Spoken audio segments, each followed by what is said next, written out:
thực men này rồi mà tôi nhắc thì ông ra bờ ở tại nhưng việc phế do khu bình rồi cái chân này cái chân này rồi mà cà phê ở đấy thì phải bờ đứa mà con trâu chết con trâu ấy mì nó thì nó lố mì gì á nữa rồi trời ơi còn có rong lén à nhẹ rong nhẹ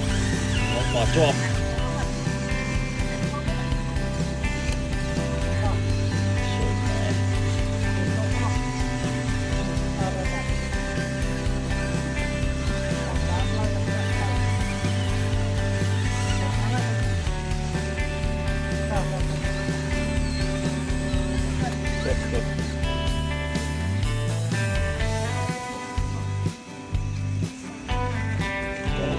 nhẹ sạch từ từ đó lên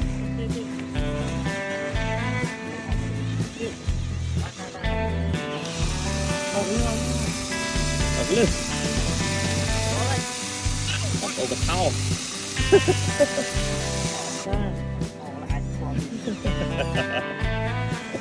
vì tình của bố gạo form như trong lộ bật thao ấy là có ai chứ thôi thôi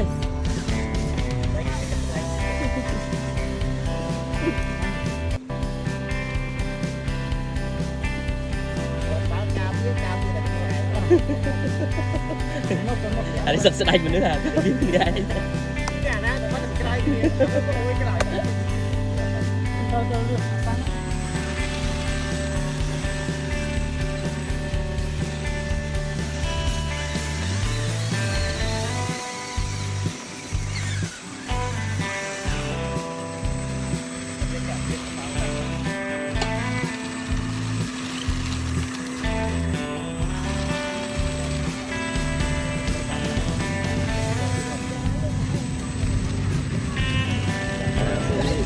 con ốc